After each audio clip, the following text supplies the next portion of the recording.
വെടിവെപ്പ് കേസിൽ പങ്കിലായെന്ന സമ്മർദ്ദിക്കാൻ ഒട്ടേറെ കള്ളങ്ങൾ നിരത്തി രക്ഷപ്പെടാൻ ശ്രമിച്ച ഡോക്ടർ ദീപ്തി മോൾ ജോസ് എന്ന തിരുവനന്തപുരം വെടിവെപ്പ് കേസിലെ പ്രതി ഒടുവിൽ കുറ്റം സമ്മതിച്ചത് പോലീസ് 1 മണിക്കൂർ ചോദ്യം ചെയ്തതിന് ഒടുവിലാണ്. ആശുപത്രി ഐസിയുവിൽ ഡ്യൂട്ടിക്ക് നിന്ന ദീപ്തിയെ കാണാനായി വഞ്ചിയൂർ SHO HS ഷാനിഫ് മഫ്തിയിലെത്തുമ്പോഴാണ് തിയേറ്ററിലുള്ള രോഗിയുടെ ബന്ധുവാണെന്നാണ് ദീപ്തി ആദ്യം കരുതിയത്.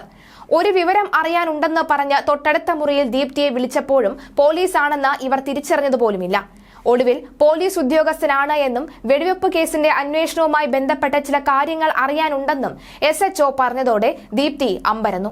വെടിവെപ്പിന് ഇരയായ NHM PRO ഷിനിയെ അറിയുമോ എന്നായിരുന്നു ആദ്യം ചോദിച്ചത്. അറിയില്ലെന്നും ദീപ്തിയുടെ മറുപടി. ഇവരുടെ ഭർത്താവ് സുജിത്തിനെ പരിചയമുണ്ടോ എന്നും ചോദിച്ചപ്പോഴും അറിയില്ല എന്നായിരുന്നു ആദ്യം പറഞ്ഞത്. ഒടുവിൽ കൊല്ലത്തെ സ്വകാര്യ മെഡിക്കൽ കോളേജിൽ ഇരുവരും ജോലി ചെയ്തിരുന്നത് മുതലുള്ള സൗഹൃദത്തെക്കുറിച്ചുള്ള വിവരങ്ങളും ആക്രമണവുമായി ബന്ധപ്പെട്ട ശാസ്ത്രീയ തെളിവുകളും നിരത്തി പോലീസ് ചോദ്യം ചെയ്തതോടുകൂടി ഇവർ കുറ്റം സമ്മതിക്കുകയായിരുന്നു. ഇനി പോലീസ് പറയുന്നത് എന്താ നോക്കാം. സുഹൃത്തായിരുന്ന സുജിത്ത് തന്നെ മാനസികമായി തകർക്കുകയും പിന്നീട് ഒഴിവാക്കുകയും ചെയ്തു എന്നും സുജിത്തിനെ വേദനിപ്പിക്കാനാണ് സുജിത്തിന്റെ ഭാര്യ ഷിനിയെ ആക്രമിച്ചത് എന്നുമാണ് ദീപ്തിയുടെ വെളിപ്പെടുത്തൽ. ദീപ്തി കൊല്ലത്തെ സ്വകാര്യ മെഡിക്കൽ കോളേജിൽ പ്രാക്ടീസ് ചെയ്യുമ്പോഴാണ് അവിടെ PRO ആയിരുന്ന സുജിത്തുമായി പരിചയപ്പെടുന്നത്. ഇരുവരും ഏറെ നാൾ അടുത്ത സൗഹൃദത്തിലായിരുന്നു. ഈ സമയങ്ങളിൽ ദീപ്തിയെ മാനസികമായി തകർക്കുന്ന വിധത്തിൽ സുജിത്ത് പെരുമാറുകയും ദീപ്തിയെ ഒഴിവാക്കുകയും ചെയ്തിരുന്നു. എന്നാൽ മാസങ്ങൾ കഴിഞ്ഞ് ഇവർ വീണ്ടും സൗഹൃദത്തിലാവുകയായിരുന്നു. സുജിത്ത് വേദനിപ്പിച്ചതിലും ഒഴിവാക്കിയതിലും കടുത്ത മാനസിക സമ്മർദ്ദം അനുഭവിച്ച ദീപ്തി ജീവനെടുക്കാനും ആലോചിച്ചിരുന്നു.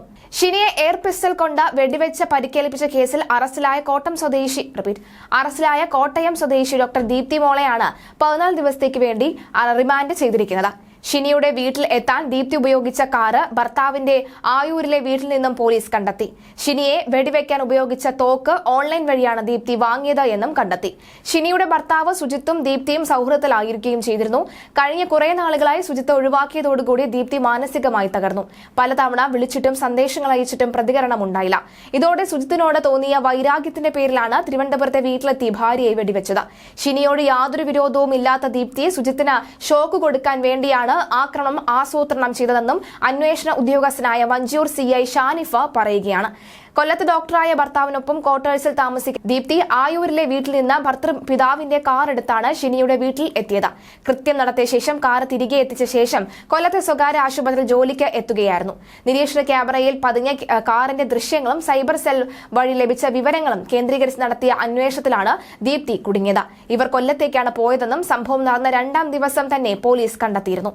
തുടർന്ന് കൊല്ലത്തെ സ്വകാര്യ ആശുപത്രിയിലെ പൾമോളജിസ്റ്റ് ആയിട്ടുള്ള ദീപ്തിയെ ജോലി ചെയ്യുന്ന ആശുപത്രിയിൽ നിന്ന് ചൊവ്വാഴ്ച അറസ്റ്റ് ചെയ്യുകയായിരുന്നു. എന്തായാലും ഇത് ഷോക്ക് കൊടുക്കാനായി പോയത് ഷിനിക്കായിരുന്നുവെങ്കിലും ഷോക്ക് സത്യത്തിൽ ഇപ്പോൾ ലഭിച്ചിരിക്കുന്നത് ദീപ്തിക്കാണ്. എന്തായാലും ദീപ്തി ഒടുവിൽ കുറ്റം സമ്മതിക്കുന്ന ഒരു ഘട്ടത്തിലേക്ക് കാര്യങ്ങൾ നീങ്ങുകയാണ്.